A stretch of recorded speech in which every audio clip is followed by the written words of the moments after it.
دوسری چیز سنت کے مطابق عمل. ہم کہتے ہیں نا اشہدو لا الہ الا اللہ و اشہدو ان محمد رسول اللہ.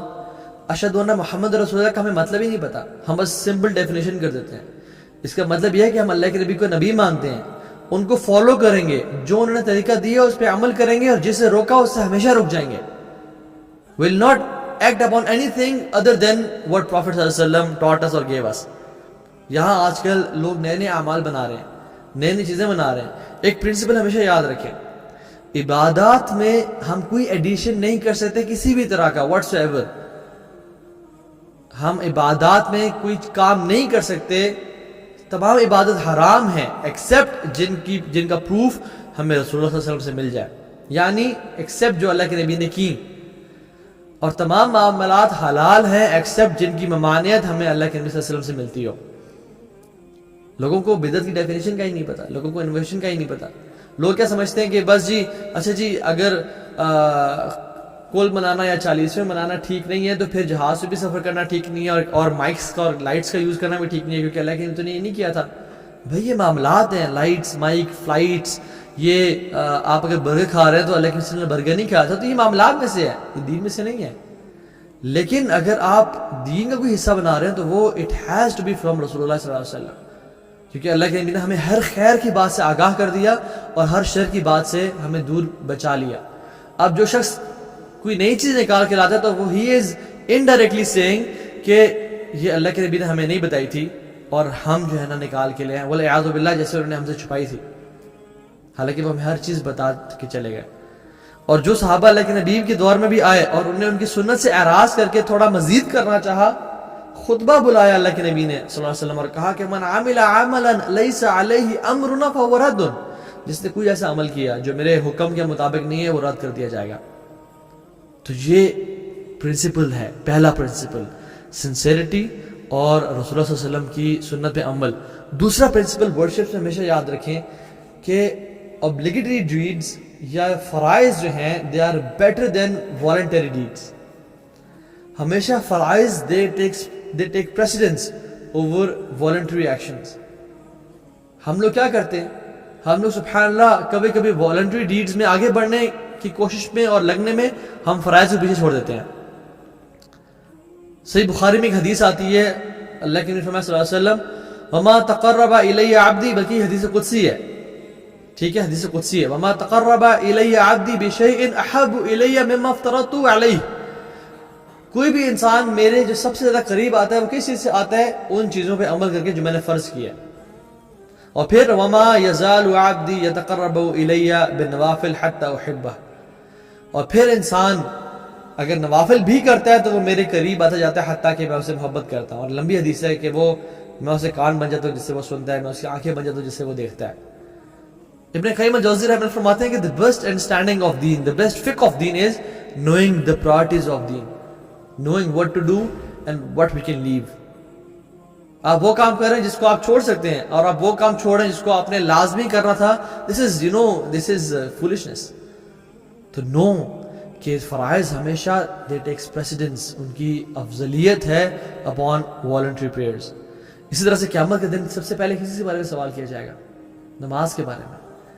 اگر اس کی نماز پوری نہ ہوئی, کچھ کمیاں ہوئی, تو پھر نوافل کو دیکھا جائے گا کہ کچھ نوافل ایسے بھی ہیں جو ان کو کمپنسیٹ کرتے ہیں یا نہیں. تو جس کے فرض ہی پورے نہ ہوں اور وہ نفل پہ نفل کرتا رہ جائے تو لاس میں. ہاں فرض پورے کر رہا تھا, سجدے میں کوتاہی رہ جاتی ہے, رکوع میں کوئی کوتاہی رہ جاتی, وہ صحیح طرح نہیں بینڈ ہوا, نماز میں اس کا خیال کہیں اور چلے گئے, وہ بزنس کے بارے میں سوچ رہا تھا, اس کو شیطان نے بہکا دیا. یہ جو مسائل ہیں نا, ان کو نوافل پورا کرتے ہیں پھر, تاکہ انسان کو نا چلو ایکسٹرا مارکس مل جائیں گے, کچھ وہ بچ جائے گا. لیکن what about a person who leaves first prayers and prays tahajjud? اللہ اکبر. اچھا ایک اور چیز بھی, what about those who pray tahajjud yet curse and abuse their daughters and their sons, یا پھر بہو کو یا ساس کو تانے دینا, اور حالانکہ وہ فرض تھا ان کا زبان پہ قابو پانا, فرض تھا ان کو اچھا اخلاق اختیار کرنا ماں باپ کے ساتھ, لیکن وہ فرض پہ تو عمل نہیں کرے اور نافل پڑھی جا رہے ہیں, اور سارا دن یا تو قرآن پڑھیں وہ پڑھیں. I'm not saying کہ don't do it, I'm saying two wrongs don't make a right. جو غلط کام ہے اس کو بھی ٹھیک کریں, جو اچھا کام ہے اسے کرتے رہیں. جیسے ایک بچہ 2 پیپر سے فیل ہوتا ہے, یا ایک پیپر میں پاس ہوا ہے ایک پہ فیل ہوا ہے, اس کو نہیں کہیں گے یار ٹھیک ہے تو دونوں میں فیل ہو جاتا ہے, نہیں اس کو کہیں گے جس میں پاس ہوئے تو بہت اچھی بات ہے, جس میں فیل ہو رہے ہو اس میں محنت کرو. تو نوافل پڑھنا اور قرآن کی تلاوت اور تہجد بہت اچھا ہے الحمدللہ, لیکن جس سبجیکٹ پہ ہم فیل ہو رہے ہیں وچ از فرائض میں کوتاہی, اس پہ ہمیں عمل کرنا چاہیے. اسی طرح سے جو بہترین 2 سنتیں ہیں, جو 2 سنہ ایکشنز ہیں, امام ابو حنیفہ رحمہ اللہ فرماتے ہیں ان میں سے ایک جو ہے وہ واجب ہے, میں جن کے بارے میں بتاتا ہوں. وہ کیا ہے؟ سنتوں کے بھی لیولز ہے نا, فجر کی 2 سنتیں اور وتر, they are the best of سنن نمازوں کے حوالے سے. اکثر لوگ چھوڑ دیتے ہیں انہیں. اللہ نے فرمایا کہ جو شخص چاہتا ہے کہ اس کو ریڈ کیملز ملیں, ہی شوڈ پرے وتر صلاح. اور ریڈ کیمل اس ٹائم میں ایک بہت پریشیس ایسٹ تھا. اس میں بھی آج کل کے زمانے میں سب سے پریشیس کیا ہے سواری کا ذریعہ؟ میں بھی پرائیویٹ جیٹ اور لیمبورگینی. امیجن جس بندے کے پاس لیمبورگینی ہو, اس کے لوگ اس کے پاس کہتے ہیں یار he has got something. جس پاس پرائیویٹ جیٹ ہو, he has got something. اس زمانے میں red camel was the same, کہ جس پاس ریڈ کیمل ہوتا تھا he had got something. اللہ کے نبی فرمایا صلی اللہ علیہ وسلم کہ جو شخص وتر کی نماز پڑھتا ہے اٹ از بیٹر فار ہم دین ہیونگ ریڈ کیملز. اور ابو ہریرہ رضی اللہ تعالی عنہ کہتے ہیں کہ اوصانی خلیلی, my best friend gave me an advice. کیا؟ کہ مہینے میں 3 روزے رکھنا, ایام 20 کے, 13, 14, 15 کے چاند کی. دوسرا صلاۃ الضحیٰ پڑھنا جو ضحیٰ کی نماز ہے. اور تیسرا پرے وتر بیفور یو سلیپ. اور فرماتے ہیں کہ میں نے جب سے اللہ کے نبی نے مجھے وصیت ہے کہ میں نے آج تک یہ نہیں چھوڑا. And how easily we leave the sunan, right? How easily we leave 2 sunnahs of fajr and how easily we leave the witr. Imam al-Ahmad rahimahullah فرماتے ہیں, احمد بن حنبل, من ترک الوتر عمدا فهو رجل السوء. جو جان بوجھ کے اپنا وتر چھوڑتا ہے تو وہ برا انسان ہے. He is a bad person. ولا ينبغي ان يتقبل له الشهادة. اور ہم اس کی شہادت قبول نہیں کریں گے. Whoever leaves witr, ہم اس کی شہادت قبول نہیں کریں گے. Why he was so strict in this? Because کیونکہ ان کو پتہ تھا کہ انسان کے فرائض میں سے کچھ نہ کچھ کمی کوتاہی رہ جاتی ہے.